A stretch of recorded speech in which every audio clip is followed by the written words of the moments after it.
Baik, selamat siang untuk kita semua. Siang. Oke. Siang. Pada kali ini kita akan membahas tentang titrasi pengendapan. Untuk anggota-anggotanya yaitu yang saya sendiri, yaitu Jalasan Penjahitan selaku ketua dengan nomor induk mahasiswa 441420093, dan anggota pertama yaitu Melan Fusantri Pai dan Rahmatia Abdul sebagai anggota kedua. Untuk presentasi pertama yaitu untuk persilakan untuk Melan Fusantri Pai, dan untuk presentasi kedua yaitu Rahmatia Abdul, dan untuk hasil dan video praktikum nanti saya akan jelaskan kembali. Sekian, kita mulai presentasi hari ini. Assalamualaikum warahmatullahi wabarakatuh. Perkenalkan, nama saya Melan Fusantri Pai. Saya selaku pemateri 1 dari kelompok 4, yaitu mengenai titrasi pengendapan. Baiklah, kita mulai dari titrasi pengendapan. Titrasi pengendapan atau argentometri adalah penetapan kadar zat yang didasarkan atas reaksi pembentukan endapan dari komponen zat uji dengan titran larutan titer perak nitrat. Titrasi pengendapan merupakan titrasi yang melibatkan pembentukan endapan dari garam yang tidak mudah larut antara titran dan analit. Istilah argentometri diturunkan dari bahan Latin argentum yang berarti perak. Jadi, argentometri merupakan salah satu cara untuk menentukan kadar zat dalam suatu larutan yang dilakukan dengan titrasi berdasarkan pembentukan endapan dengan ion-ion ambil plus. Kemudian yang selanjutnya itu faktor-faktor yang mempengaruhi titrasi pengendapan. Yang pertama, temperatur kelarutan bertambah dengan naiknya temperatur. Kemudian, sifat pelarut garam anorganik lebih larut dalam air. Berkurangnya kelarutan di dalam pelarut organik dapat digunakan sebagai dasar pemisahan dua zat. Kemudian, efek ion sejenis. Kelarutan endapan dalam air berkurang jika larutan tersebut mengandung satu dari ion-ion penyusun endapan. Kemudian, efek ion-ion lain. Endapan bertambah kelarutannya bila dalam larutan terdapat garam-garam yang berbeda dengan endapan. Kemudian, pengaruh pH larutan garam dari asam lemah tergantung pada pH larutan. Kemudian, pengaruh hidrolisis jika garam dari asam lemah dilarutkan dalam air akan menghasilkan perubahan H+. Kation dari spesies garam mengalami hidrolisis sehingga menambah larutannya. Kemudian yang terakhir yaitu pengaruh kompleks kelarutan garam yang sedikit larut merupakan fungsi konsentrasi zat lain yang membentuk kompleks dengan kation garam tersebut. Sekian presentasi dari saya, mohon maaf bila ada salah kata. Kemudian materi yang selanjutnya akan dijelaskan oleh rekan kami yaitu Rahmatia Abdul. Terima kasih. Baiklah, materi kedua akan dibawakan oleh saya sendiri, yaitu tentang macam-macam metode dalam titrasi pengendapan atau argentometri. Sebelumnya, perkenalkan, nama saya Rahmatia Abdul dengan NIM 441420011. Di metode dalam titrasi pengendapan ini terbagi atas 3. Pertama, saya akan menjelaskan tentang metode MOR. Titrasi MOR terbatas untuk larutan dengan nilai pH antara 6-10. Dalam larutan yang lebih dasar, perak oksida akan mengedap. Kegunaan metode MOR yaitu untuk penetapan kadar klorida atau bromida. Prinsip penetapannya, larutan klorida atau bromida dalam suasana netral atau agak alkalis dititrasi dengan larutan perak nitrat menggunakan indikator kromat. Itu apabila ion klorida atau bromida telah habis diendapkan oleh ion perak, maka ion kromat akan bereaksi dengan ion perak membentuk endapan perak kromat yang berwarna coklat merah sebagai titik akhir titrasi. Larutan standarnya yaitu larutan perak nitrat menggunakan indikator larutan kalium kromat.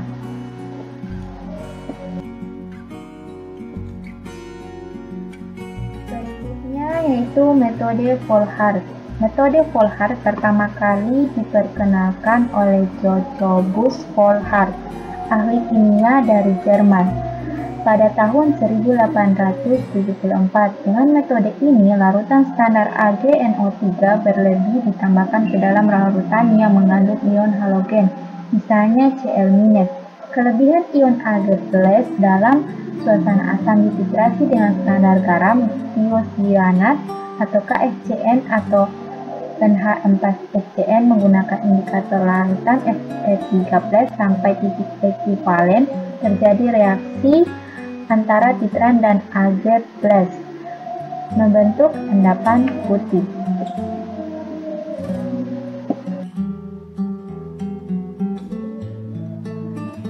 Metode ketiga yaitu Fajans.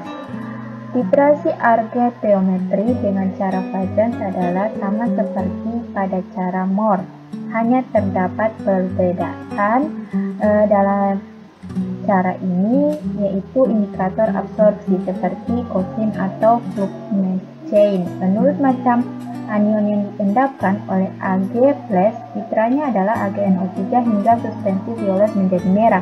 pH tergantung pada macam-macam yang dipakai. Indikator absorpsi adalah zat yang dapat diserap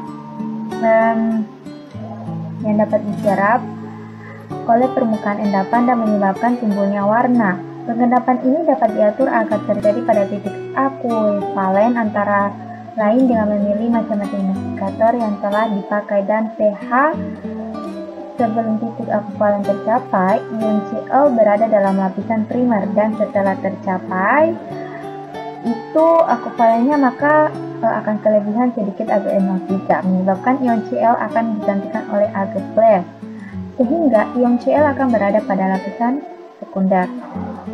Selanjutnya saya kembalikan kepada moderator.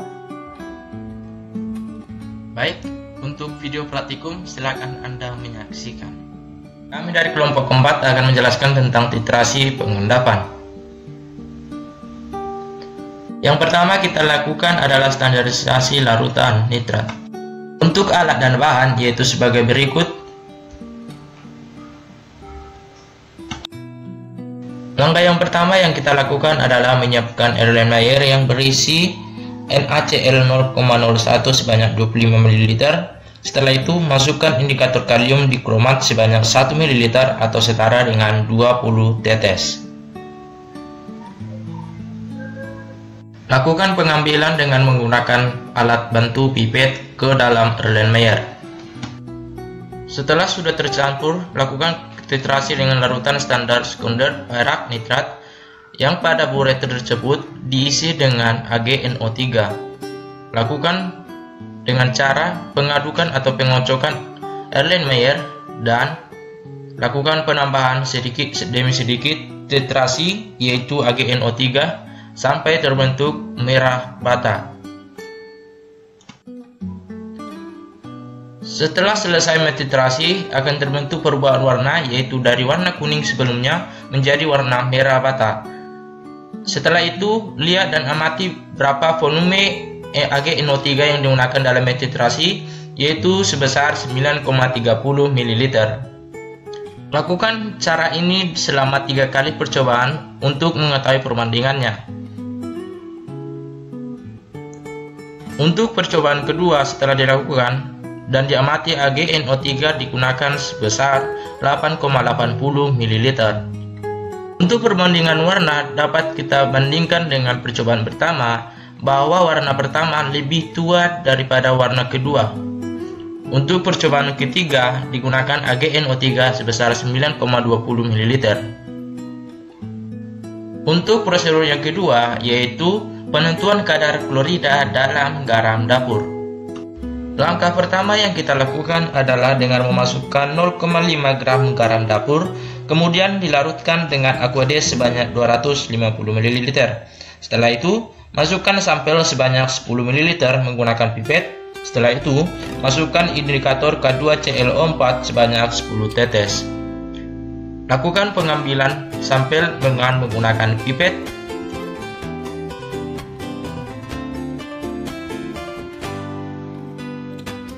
Setelah bahan-bahan sudah tercampur dalam Erlenmeyer, sekarang kita melakukan titrasi pada Bunsen. Untuk bunsen sendiri diisi dengan larutan AgNO3.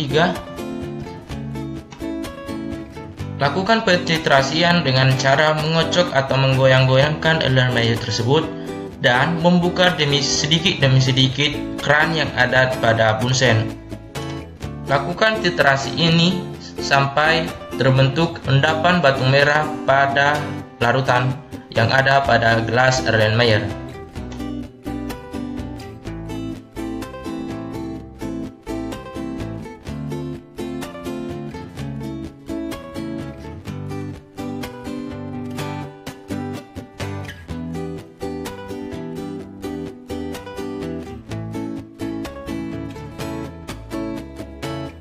Setelah larutan sudah terbentuk endapan batu merah, amati berapa volume yang digunakan pada titrasi AgNO3. Pada percobaan pertama ini, volume AgNO3 digunakan sebesar 10,80 ml. Lakukan percobaan ini selama 3 kali. Untuk percobaan kedua, digunakan volume AgNO3 yaitu 11,20 ml. Dan untuk percobaan ketiga, digunakan AgNO3 sebesar 12,00 ml. Baik, dari hasil praktikum tadi dapat kita simpulkan hasil percobaan yaitu sebagai berikut.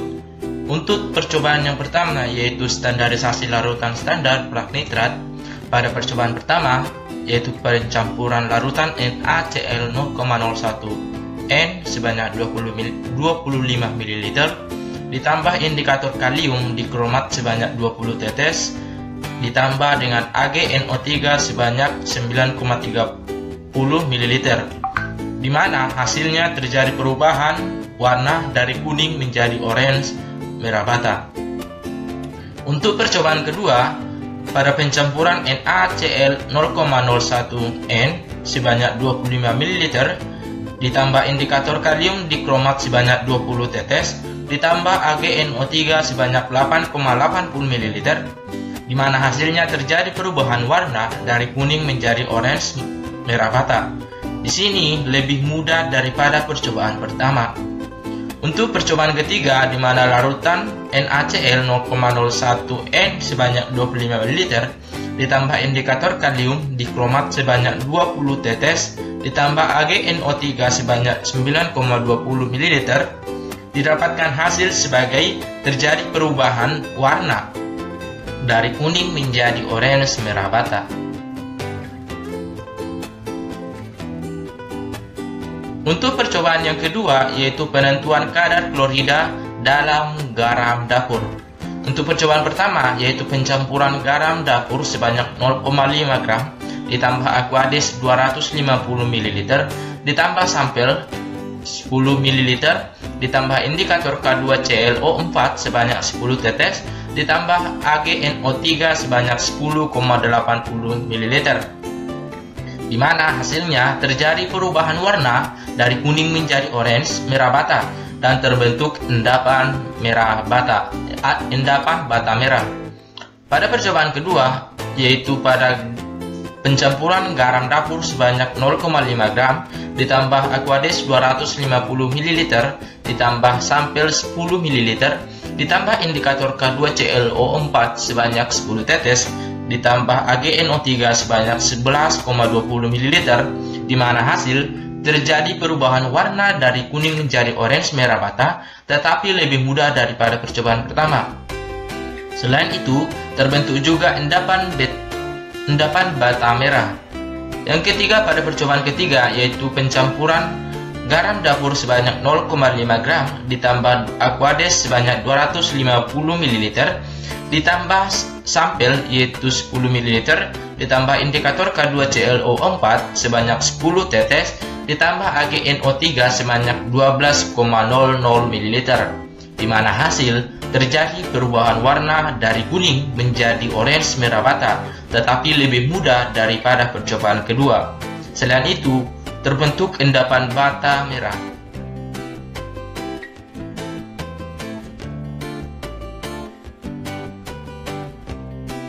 Sekian hasil presentasi kita. Kalau ada kata-kata yang kurang berkenan kepada kita semua, mohon dimaafkan. Saya selaku ketua dari kelompok 4 memohon maaf dan meminta maaf dan mengucapkan banyak terima kasih. Selamat siang dan salam sejahtera untuk kita semua.